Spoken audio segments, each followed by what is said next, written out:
This is the Dungeon Master's Handbook.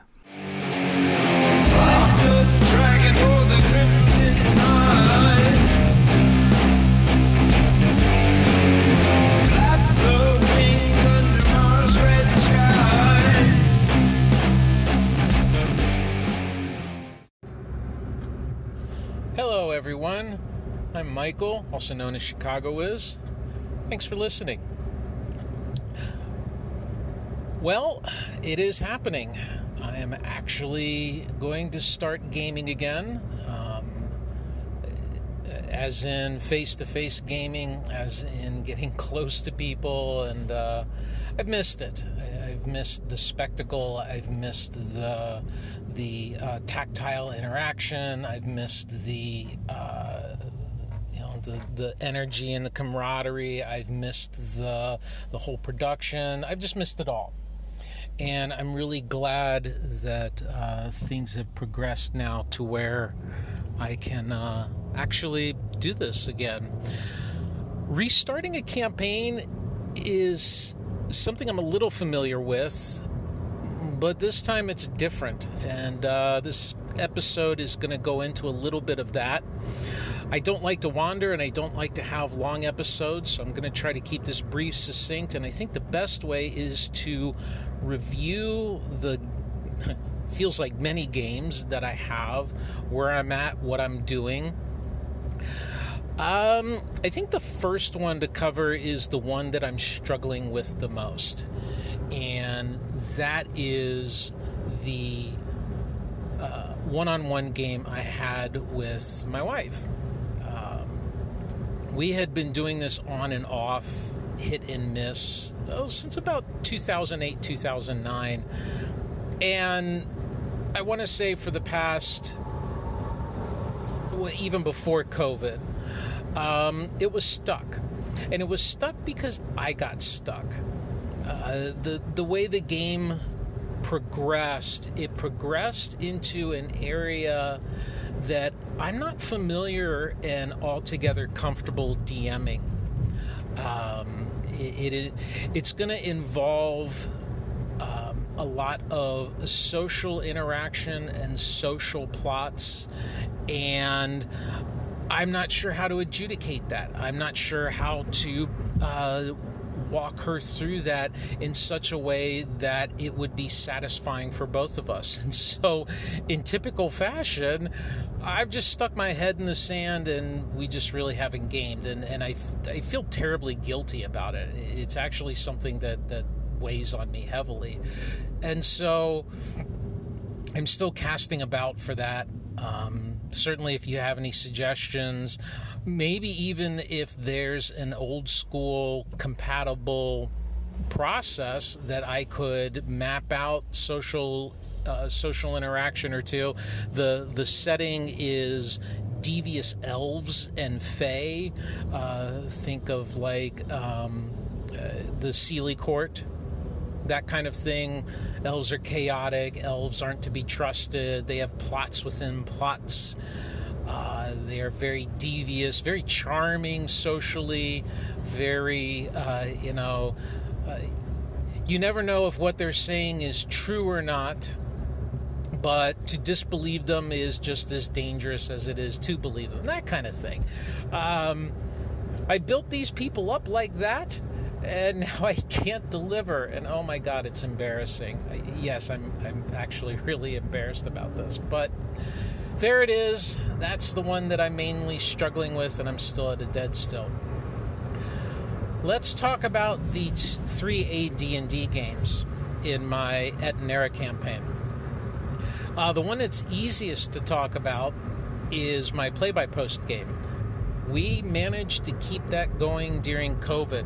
Now, albeit at some points it was very slow, and I apologize for the road noise. There's no way I'm going to be able to edit it out, or the motorcycle sounds coming next to me. I've got the phone as close to my mouth as I can. Hopefully the audio is decent. I'm sorry. Anyway, Etenera play-by-post.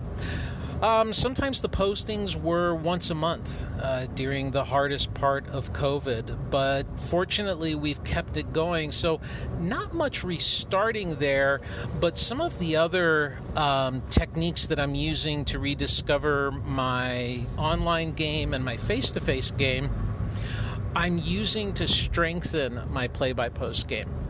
And so what is that? Part of it is organization. Now, I was always fortunate in that I had a decent setup with my wiki. So I kept track of player-facing information via my wiki. And it was, a place where I could put information, direct people to. But I think probably I'm the one that uses the wiki the most. In terms of making sure that I keep my facts straight. So the downside to that is I need to keep it updated. Now, I take decent notes on a game-by-game basis, and by that I mean I will write down who the players interact with, what is the summary of that interaction, if I have any lore bits that I need to think about, or if I make things up on the fly, if there's questions from the players that I need to answer, such as one question that a player asked, how do people do mapping without longitude and latitude? Is there longitude and latitude in my campaign? Well, I didn't have a really good answer. I had to think about it. I came up with one. It's mainly magical for those who know, and those who don't, it's a lot of oral history and knowing that there's a main road system and tracking things by where the roads are. That's why my maps aren't always very accurate, the ones I give out to the players. Anyway, stuff like that. So I keep good notes during the game.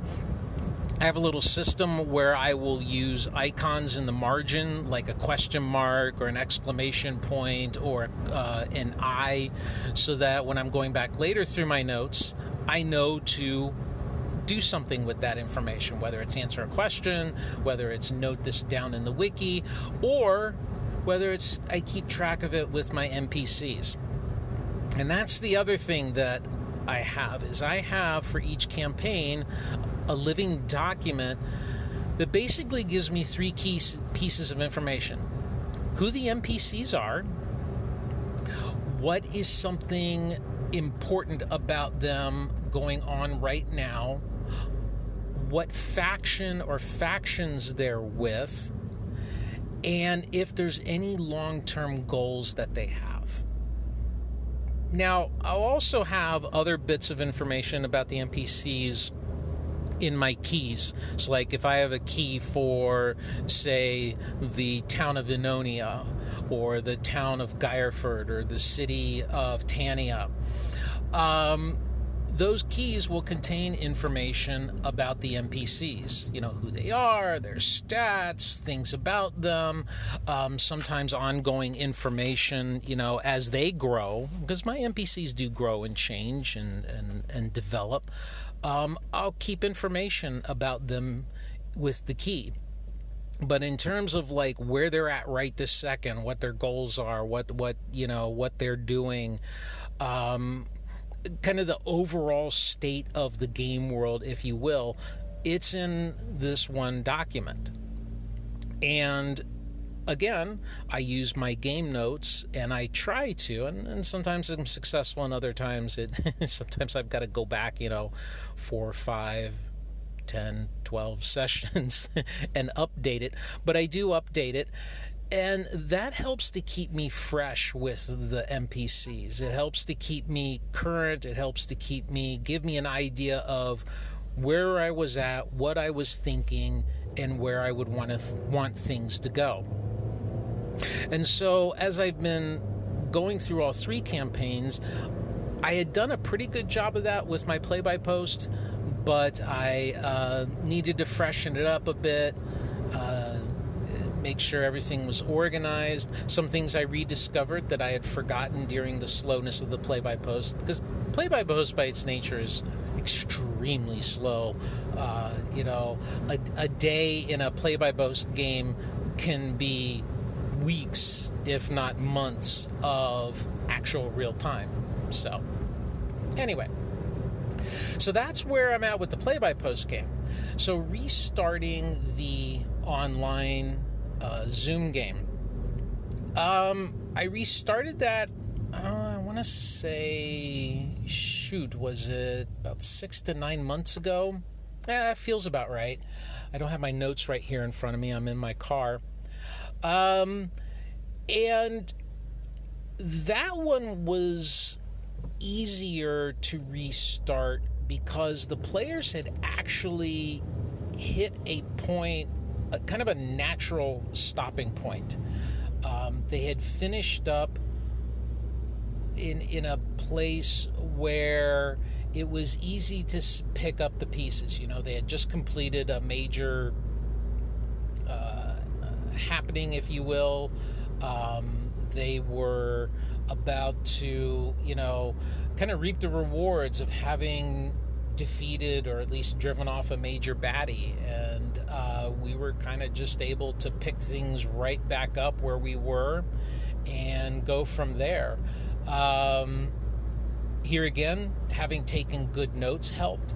Having a smaller campaign, if you will, meaning the scope at this point had been much smaller. They were lower level.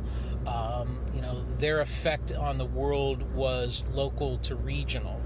So in that aspect, there weren't as many threads that I had to try to pick back up. So that was good.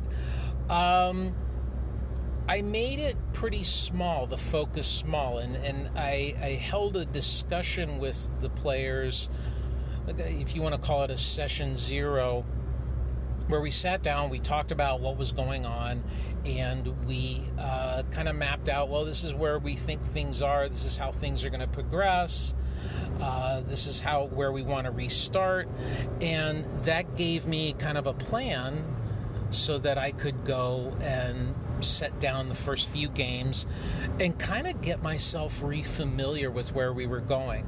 So I guess much like starting out a campaign, restarting a campaign was very similar. I focused on the goals. I focused on what was important, and I focused on,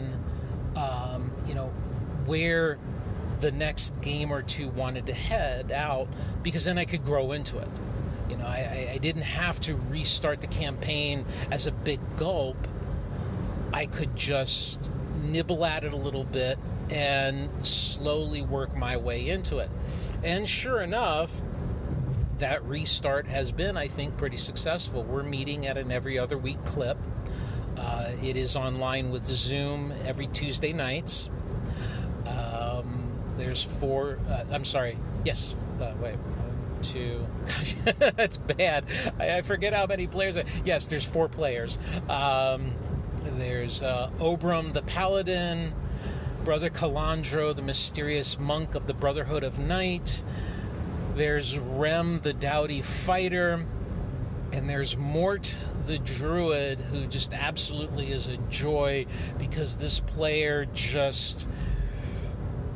he really puts himself into his character in a unique way that just makes it a very enjoyable to play with. And in fact, this character has challenged me to grow the concept of druids in a different way, much as I've had to grow the concept of paladins being champions of deities. Anyway, another topic, another episode. Let's get back to restarting. So that is my online game. The biggest challenge is going to be my face-to-face campaign. Though that it's been about 2 years, and we are going to meet at the end of the month in May. I've reached out to players. It looks like a good chunk, I want to say 4 out of the 8 to 10 regular players are not going to return. Some have just, I know they're good, I know they're alive, but they've just fallen out of contact, and I'm reluctant to push, so I'm probably gonna just, I don't know. This is the Aspie talking now, who struggles with how to deal with things like that. One of the players just hasn't responded at all, and I don't think they're interested, and that might be for the case. But unfortunately, one of my most prolific and longest running players moved. And I need to talk about that in a different episode of how we're going to try to keep them part of the campaign. But the people that have responded, there's a few that were long-term players. There's a few that were here and there again players. So I don't know what the tabletop campaign is going to be like, but we're going to talk about it. And we're going to do much as I did with the online game. We're going to have a session 0. We're going to talk about things. The problem is that these guys were in the middle of a key portion of the campaign. They were on a quest to recover a major artifact that would be key to dealing with the major big baddie that's threatening the campaign world.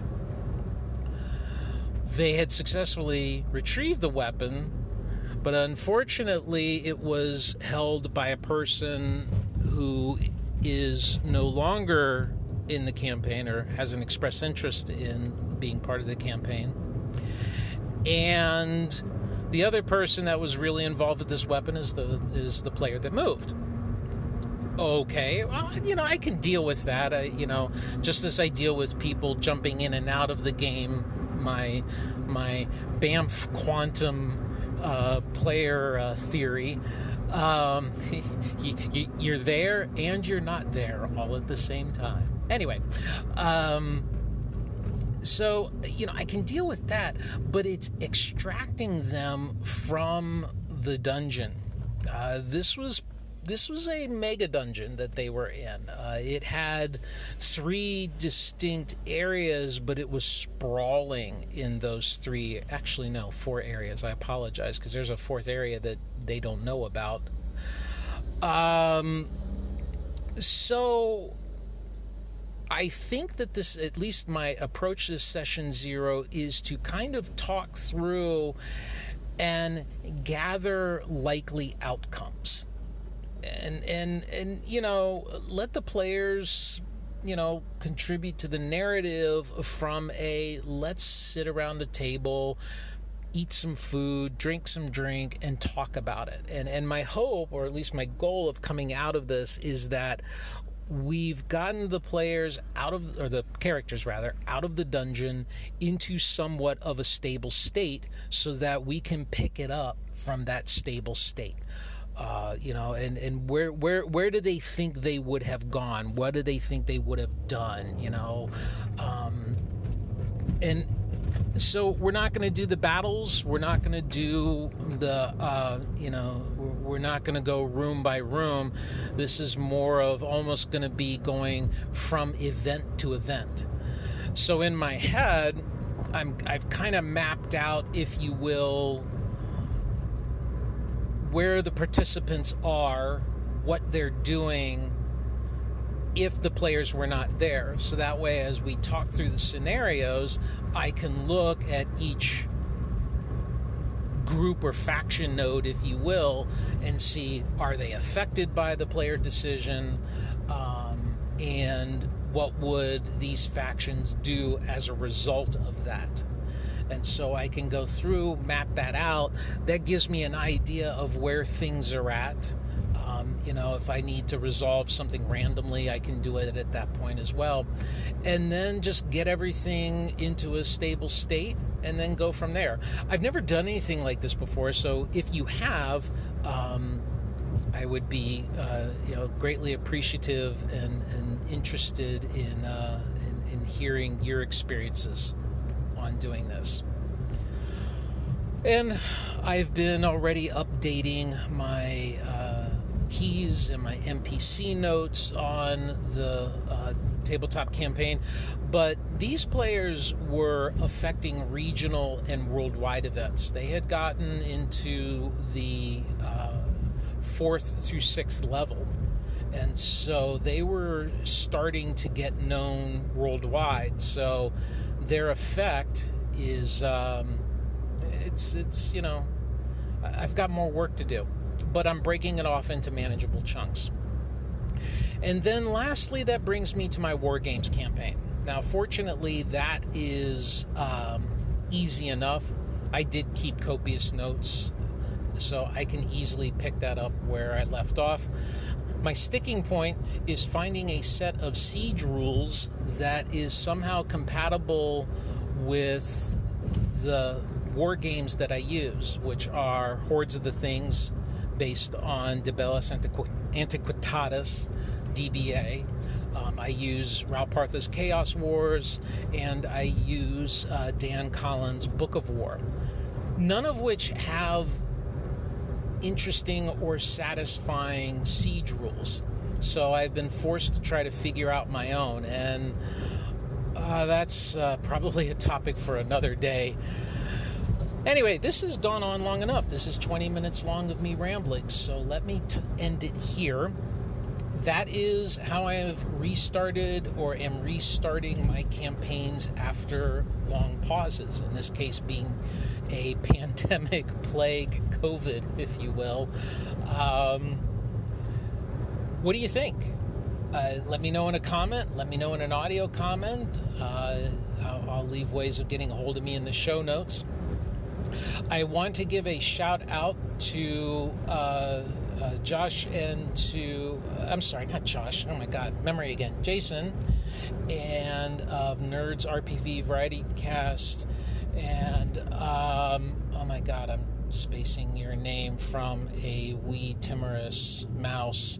I'm so sorry, my friend. I'm driving, my brain is half on work, and I'm terrible with names. But two kind notes on my podcast. I appreciate your comments. Thank you for still listening. Thank you for being encouraging. And yeah, I will talk to you soon. Until then, game on.